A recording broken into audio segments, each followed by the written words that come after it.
Welcome to the Project DIY Hunter Podcast. If you're thinking about hunting DIY, or if you've been hunting DIY for a long time, this podcast is for you.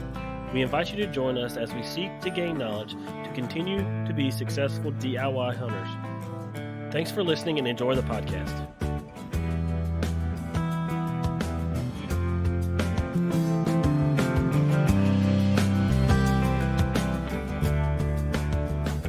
Hello, everybody.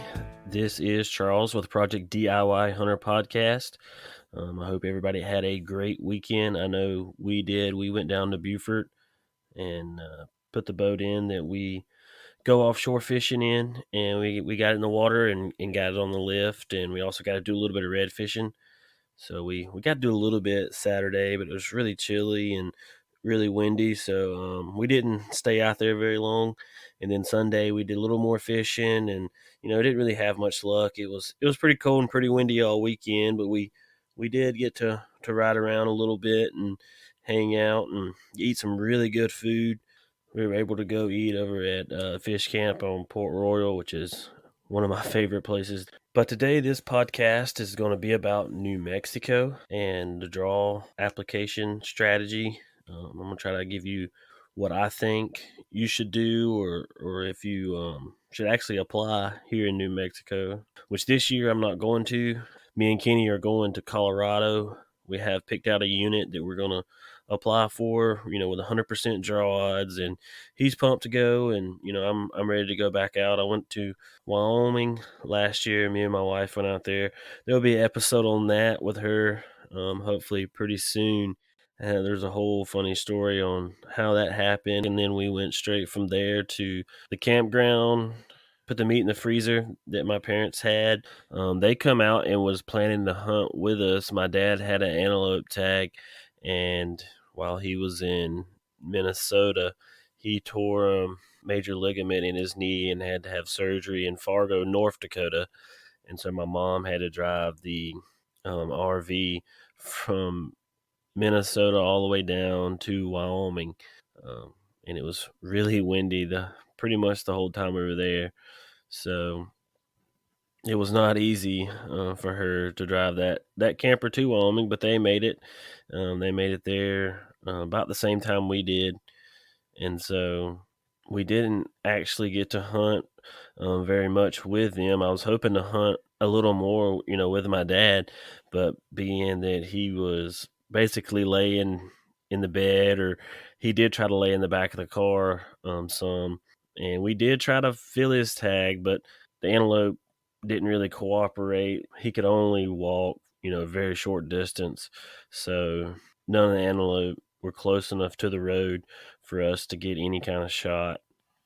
But they were able to make it back to South Carolina, and they were able to take the meat back with them. So that was a lot easier than trying to fly it back. And we were able to go to Yellowstone. We've been to Yellowstone before, but we never went from the east side entrance to the west. So we wanted to go to Idaho. Never been to Idaho. So we went to Idaho Falls, checked that out. It was really cool. And then went from Idaho to the Grand Tetons and hung out there for a litlittle while in Jackson Hole, Wyoming. We actually stayed in Cody, Wyoming before we went into Yellowstone in a really cool Buffalo Bill hotel with a saloon and all that kind of stuff downstairs. It was pretty cool. But yeah, so New Mexico. So New Mexico draw deadline is March the 17th, and you'll find out the results on April 28th. So that's a pretty quick turnaround, being that you have to pay for the tag up front. So New Mexico does not have a preference point system. So the upside to that system is that we're all on equal playing fields. You can have the same chance as the person that's been applying for a long time. The downside, though, is New Mexico only gives 6% of their tags to the self-guided non-resident hunter and 10% to non-residents that apply with a guide. Then the rest, 84%, are for the residents of New Mexico.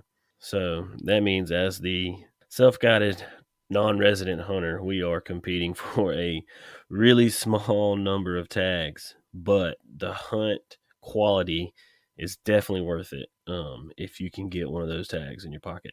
New Mexico does have multiple seasons, so they have like 2 archery seasons, which They do have shorter durations, like the rifle seasons are around 5 days long.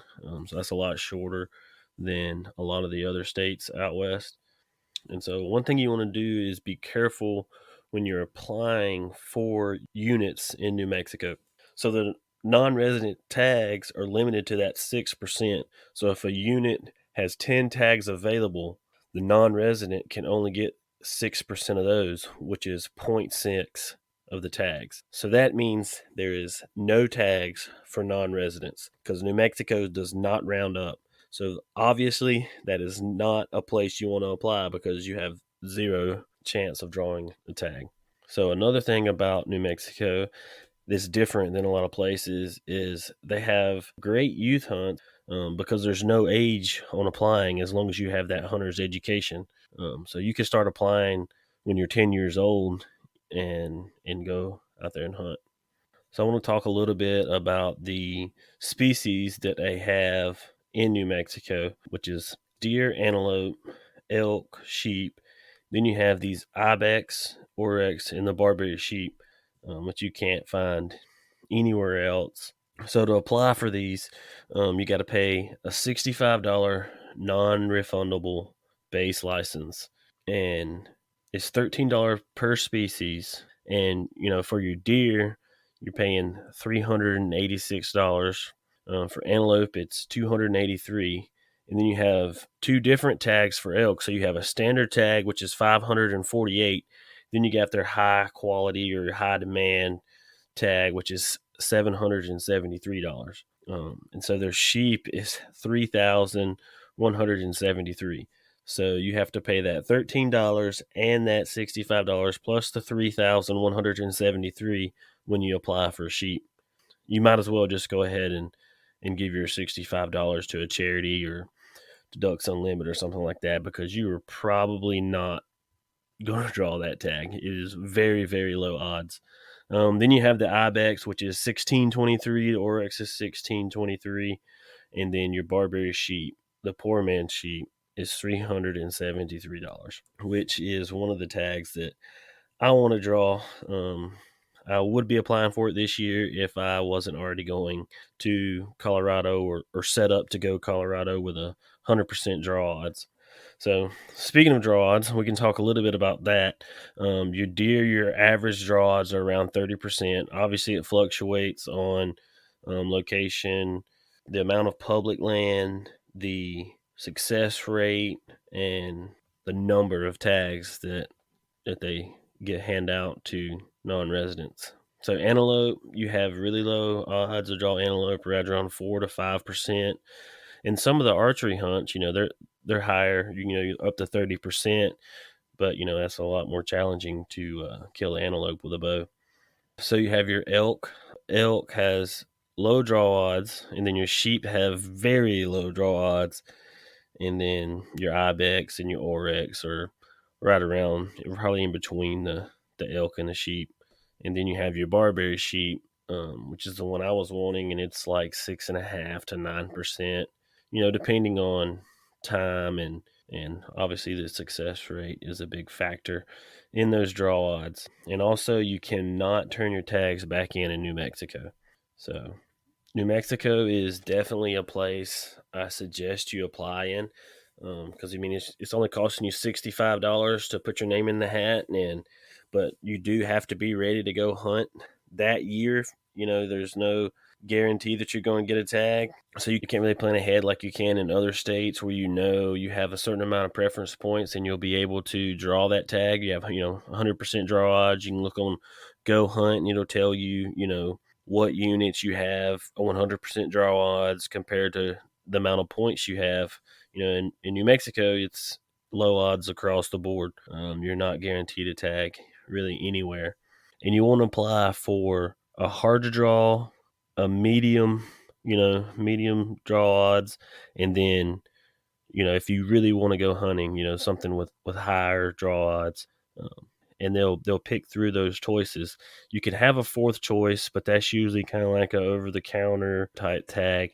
And then for your fifth choice, you can apply, and then you can decide if you actually want to take that tag or not. Once you draw it.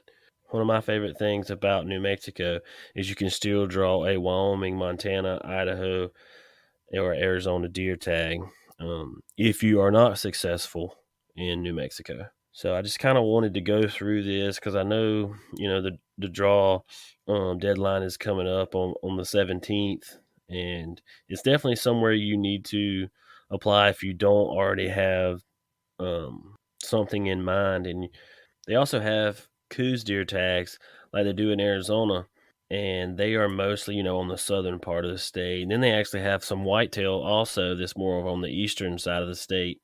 So I would definitely suggest to apply here in New Mexico. Give it a shot. Throw in that super hard to draw unit, the mediocre unit, and then the easy unit if you really want to go hunt New Mexico. And once again, you can reach out to us at projectdiyhunter@gmail.com, and then we have a Facebook, Instagram, and all that, Project DIY Hunter. Also, go check out our YouTube channel. It doesn't have that much on it right now, but we have some stuff in the works that'll be showing up soon. So if you want to go ahead and hit that subscribe button and hit the bell, and that way you can get notifications when we update new videos. And thanks everybody for listening, and go Tigers.